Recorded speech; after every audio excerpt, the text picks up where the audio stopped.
ወይ ጉድ ዛሬ በጣም የሚያሳዝን ታሪክ አለ። ይሄው ለማዳም ቅመሞች በተሻላችሁ አቅም ሼር ኮፒ ሊንክ ሪፖስት አድርጋችሁ አድርሱላቸው። እንመካከር እንዴ እንያያዝ። በጣም አዝናለሁ። በጣም የገዛ ቤተሰብ ማያዝንልህ እንደዚህ አጥንትና ስጋን ጥማድ በሬ የማረሻ የሚታረስበት በሬ እንኳን ይታዘንለታል። በስመ አብ ወወልድ ወመንፈስ ቅዱስ። አብረን እንስማ። ሰላም ፍኖት እንዴት ነሽ? ከየት እንደምጀምርልሽ አላቅም። ጓደኛ አለኝ 4 ዓመታችን ነው። አረብ ሀገር ከወጣው 13 ዓመት አለፈኝ። እስካሁን ምንም ነገር የለኝም። ቤተሰቦቼን ለማገዝ በወጣም እስካሁን አንድ ነገር እናስቀምጥላት ብለው አያውቁ። በመሃል ከባሌ ጋር ተዋወቀን። ቀለበት አሰረልኝ። የመጣው ጊዜ የኔ ቤተሰቦች ጋር ነበርን። በዛ ሰዓት የቆየሁት 2 ወር ነው። ወንድሜ ነገር ሸርቦ አጣላኝ። ከቤተሰቦቼ ጋር በጣም ተጣልቷል። የሚያስብልኝ ግን እሱ ነው።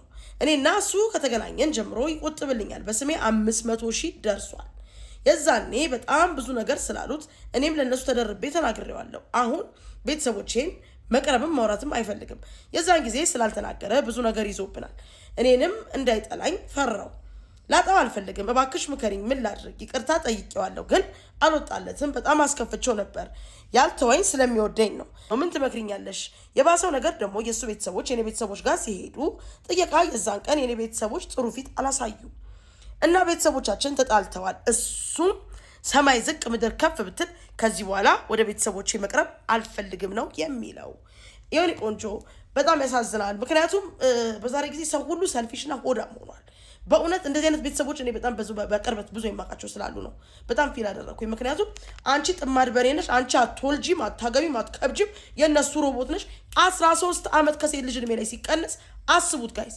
አረብ ሀገር ያላችሁ ለቤተሰቦች ለሰልፍ ለቤተሰቦች ልርዳ ያላችሁ ሴቶች ቢያንስ 18 ዓመት ከሞላችሁ በኋላ ፓስፖርት ምታውታል ሄዳችሁ 2-3 ዓመት ሰርታችሁ ከረዳችሁ በቂ ነው። እንዴ ልጅና ስቃይ ሴት ልጅ ትወልዳለች። ከአረጣሽ ከመጣሽ በኋላ የማን ያለ ሊባል ከዛ በኋላ አንቺ ርጥ አንቺ በቅሎ ሊሉሽ እኮ ነው።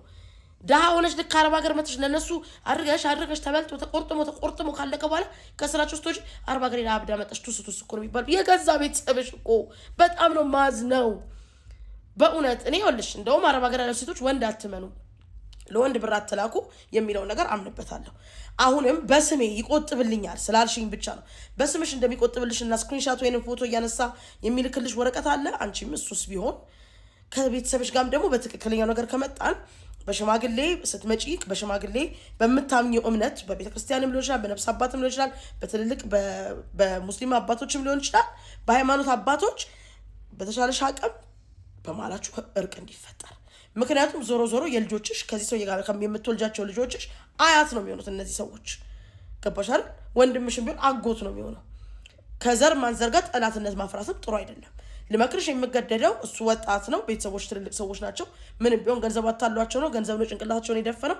ይቅር ለእግዚአብሔር ተባብለው እነሱም ይቅርታ አድርገውለት እሱም ይቅርታ ተደራርገው መቀጠል ነው ላይፍ ያለበት። የግድ ፍቅርዬ የኔ ቆንጆ የኔ ማር የኔ ኬክ እየተባሉ በሳምንት ይገባበዙ ሳይሆን በሰላም አያት እንደ አያትነቱ አባት እንደ አባትነቱ በሰላም ልጆችን እያገናኛችሁ መኖር መቻል አለባችሁ። ምክንያቱም ይሄ ነው ህይወት።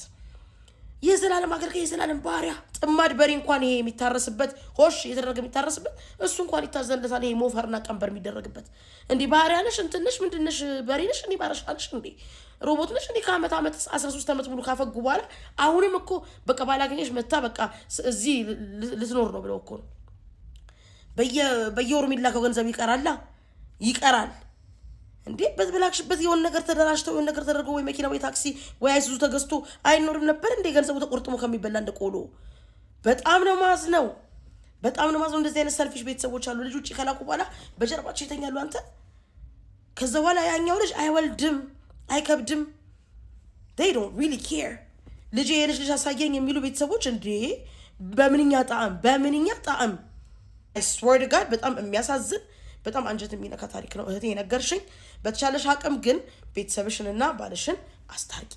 የሱ ቤተሰቦችና ያንቺ ቤተሰቦች አፉ አባቢ ሰላም ነው በምድር ላይ አስፈላጊ ነገር። በምታምኚው ሃይማኖት አባት ሰላም አባቢ ፍቅር አመጣጪ። ከዛ በኋላ ነይ ወደ ሀገርሽ ጠቅልለሽ መተሽ ዱብ እንደበረዶ ልጆች እንዴ! አንቺ አትወልጂም፣ አንቺ ፍሬ አያስፈልግሽም፣ አንቺ አታፈሪም፣ የዘላለም የነሱ ማሽነሽ በይ። አሁን ከባልሽ ጋር ተነጋግረሽ የቆጠበልሽንም ነገር የሱንም ነገር እርግጠኛ ሁኚ።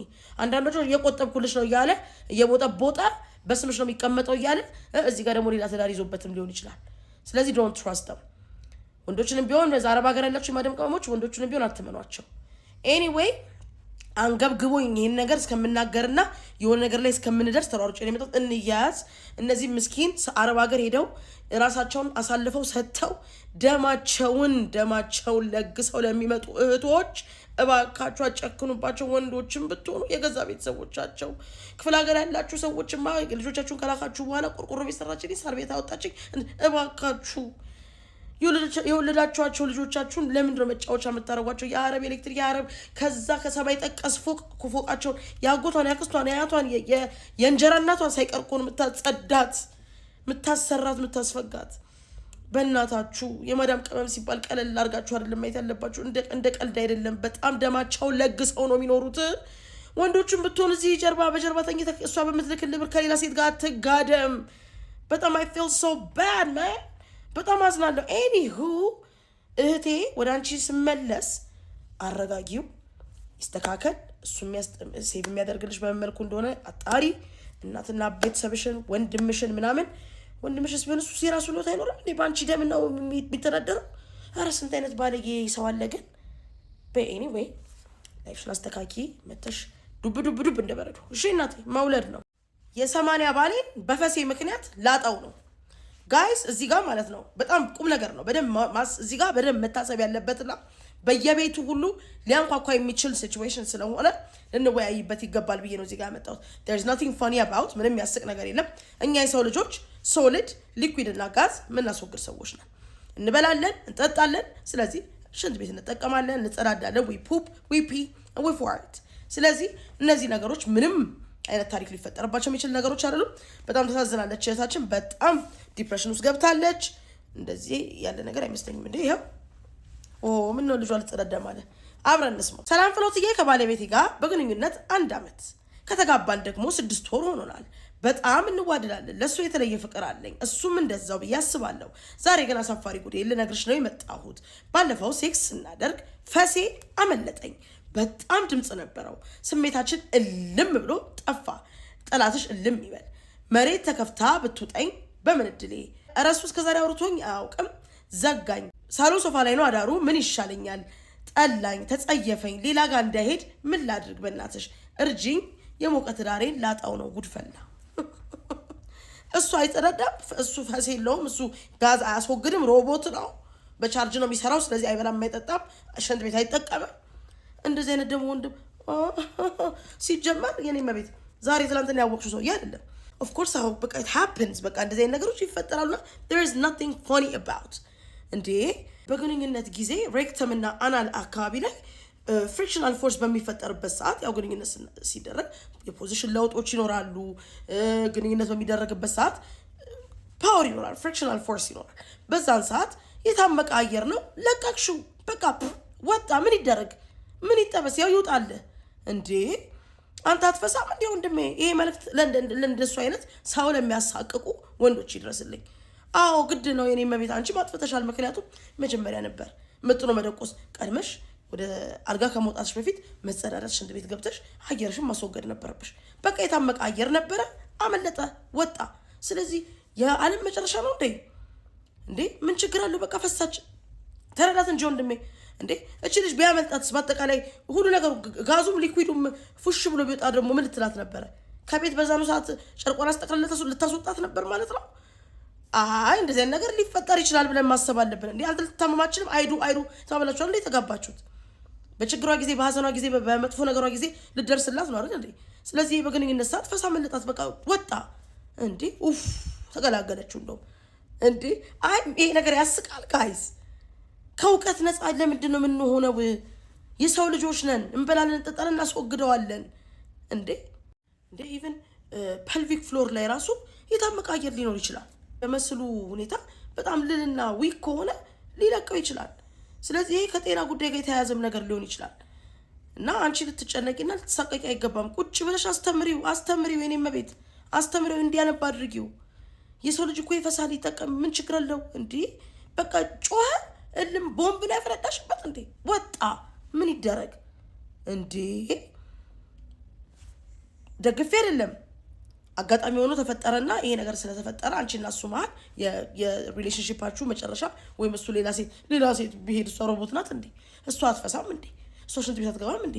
ይሄ ሁሉ ከጭንቅላትሽ አውጪው። የኔ መቤት ይሄን ሁሉ ሀሳብ ከአይምሮሽ አውጪው እንዴ። ይፈሳል። ምንድነው ችግሩ? ስለዚህ ከጭንቅላትሽ አውጪ። እንዳትጨነቂ። ጥሪው በወንበር በጠረጴዛ ዙሪያ እናውራ በይው። አስረጂው፣ አስነብቢው፣ እውቀቱን ጨምሪለት። ካለበት ዜሮ ወደ ከፍታ ላይ ቁጭ አርጊው። አንዳንድ ሰዎች ግን ሲያሳፍሩ ቀና ብሎ ደውላ ስትነግረኝ ልጅቷ ተሸማቃ ጋይስ እና ቀና ብሎ አያየኝም ማለች። በቃ አፍሮኛል። ልብስ ሊቀይር ሲመጣውላ አያየኝም ማለች። አፍሮ ይሄ ልጅ ራሱ ቢሆን ያመለጠው ዘጭ ያደረገው እሱ ቢሆን ማለት ነው በቃ ቤቱን ለቆ ወጥቷል ማለት ነው። እሷ ለፈሳችሁ እንደዚህ የተሸማቀቀው ማለት ነው። ሶ ጋይስ እንደዚህ አይነት ነገር እንድንወያይ እፈልጋለሁ። እንደዚህ አይነት ችግር ላይ የደረሰባችሁ ኤኒቲንግ እንደዚህ አይነት ነገር የገጠማችሁ ሰዎች ካላችሁ ፕሊዝ ሼር አድርጉኝ። ምንም ይሄ የአደልቶች ቻናል ነው። ተወያይተን በየቤታችን ያለውን ጉድ እንዴ የተቋጠረውን የምንፈታበት ፔጅ ስለሆነ አሁንም እንያያዝ። ኑ አብረን ህይወታችንን እንምራ። ምንም የሚያሳፍር ነገር የለም እዚች ዓለም ላይ ከፀሐይና ከጨረቃ በታች ምንም የሚያስፈራም ነገር የለም። ብልግና ስድብ ነው። እዚህ ጋር ምንም ስድብ የተነጋገርነው ነገር የለም። ሳይንሱን ማወቅ ተፈጥሮውን ማወቅ የሰው ልጅ ግዴታው ነው።